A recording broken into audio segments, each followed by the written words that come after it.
बाल बाल बच गए, पर इस नकली रोई ने नहार जी पर वशीकरण किया है। अब तो इसका सच सबके सामने लेकर आना ही होगा। लेकिन कैसे?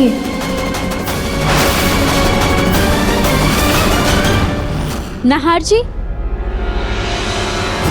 नहार जी कहाँ चले गए? नहार जी, नहार जी कहाँ चले गए? नहार जी,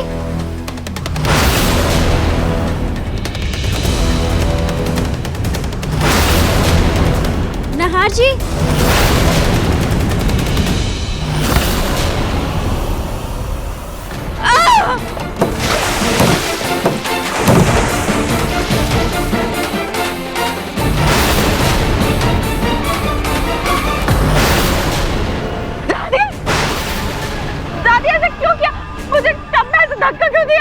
तुम्हें तुम्हारी औकात याद दिलाने के लिए। नहार जी करते करते खुद को नार की पत्नी समझने लग गई हो, इसीलिए तुम्हें तुम्हारी सच्चाई का आईना दिखा रही थी। फटाफट तलाक के पेपर पर साइन करो और निकलो यहाँ से, वरना जैसे उस रूही को जलाकर गायब किया था ना, वैसे तुम्हें भी गायब कर दो। किसी को कानों कान कुछ पता नहीं चलेगा। नहीं दादी। दादी,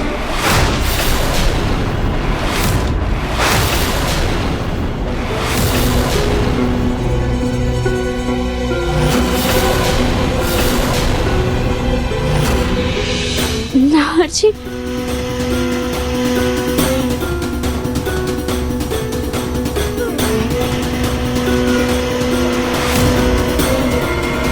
दादी, रोही, ये सब क्या हो रहा है? तुम ऐसे भीगी हुई क्यों खड़ी हो यहाँ पे? नहार जी देखिए ना, दादी ने मुझे पानी में धक्का दे दिया।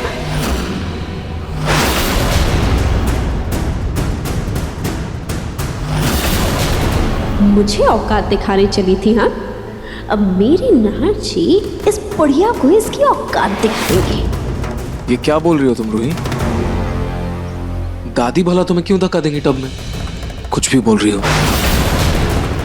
हाँ, वही तो नहार बेटा, मैं भी तो वही कह रही थी। रूही फिसल कर गिर गई और उसे लग रहा है कि मैंने उसे धक्का दे दिया।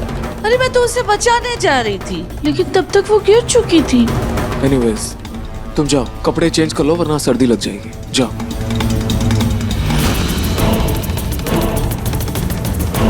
नहार जी दादी से लड़े क्यों नहीं? इनका वशीकरण कैसे टूट गया?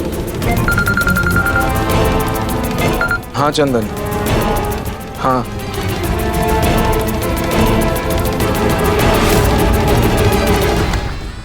तुम्हें क्या लगा था कि 2 दिन नहार ने तुम्हारा साथ क्या दे दिया तो वो तुम्हारा हो गया? दादी, भूलो मत, नहार हमारा खून है, मेरा पोता है वो। तुम चाहे लाख कोशिश करो, पर उसे हमसे दूर नहीं कर सकती, समझी? इसलिए चुपचाप उन पेपर्स पे साइन कर दो। अगर पेपर पर साइन ना करूं तो?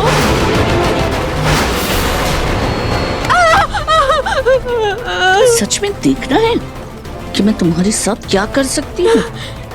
दादी, अरे मैं तो मजाक कर रही थी। आप तो खामखा गुस्सा हो रही हैं। अब देखिए ना, आपने मेरे काम के भी पैसे नहीं दिए हैं। अब नया ठिकाना ढूंढने के लिए समय और पैसा दोनों लगता है ना। बस थोड़ा सा समय दे दीजिए ना दादी। दादी, ठीक है, दिया समय। बसंत पंचमी तक का समय ले लो, यानी कि 2 दिन और। बस उसके बाद ये पतझड़ वाला चेहरा लेकर यहाँ से चली जाना। ये पतझड़ वाला चेहरा जाएगा तभी तो बसंत जैसा सुंदर चेहरा इस घर में आएगा, समझी? जी जी जी जी दादी जी, बस 2 दिन में इंतजाम कर लूंगी। मैं जाती हूँ।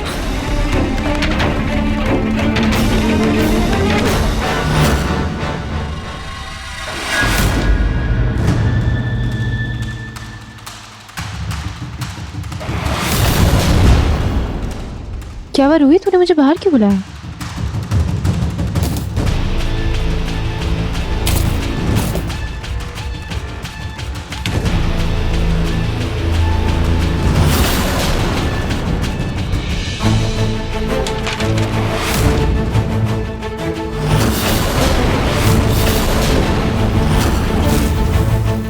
ये तूने बनाया है?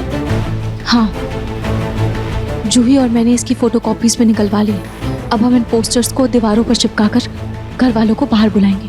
लेकिन रोहित, जीजू तो वशीकरण से बाहर आ चुके हैं ना, तो तू बता दे पोस्टर के बारे में, फिर तुझे ये सब करने की जरूरत ही नहीं पड़ेगी। जूही, जो लड़की वशीकरण जैसी घटिया चाल चल सकती है, उसके लिए मेरी बात को घुमाना कोई बड़ी बात नहीं है। हमें ये बात घर वालों के सामने अचानक ही लानी होगी। ओके, मैं सबको बाहर लाने का कोई तरीका ढूंढती हूँ। जूही, मम्मी जी को क्या चाहिए? जब देखो तब जूही जूही जूही। जूही, प्लीज ऐसे बदतमीजी मत कर। जाना कोई काम होगा, उन्हें जाकर देख ले। तब तक मैं ये पोस्टर चिपका देती हूँ। ठीक है।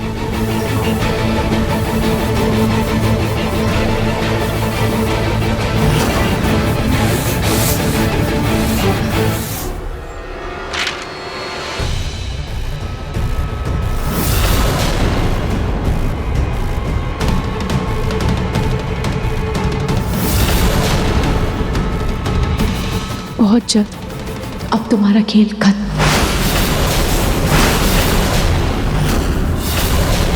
जूही। हाँ मम्मी जी। ये ये ये ये किस चीज की बदबू है?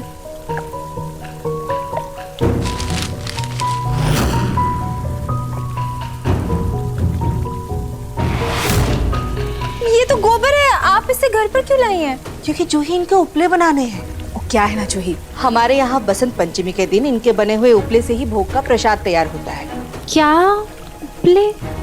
मैं रूही को बोल देती ये काम करने के लिए, लेकिन तुम तो जानती हो ना उसकी तबीयत ठीक नहीं है, तो ये सब काम तुम्हें ही करना पड़ेगा, क्योंकि तुम तो इस घर में अपनी बहन की मदद के लिए आई हो, देखभाल करने आई हो। तो करो अपनी बहन की मदद, देर मत करो, जल्दी से काम शुरू करो। और सुनो, अच्छे उपले बनाना।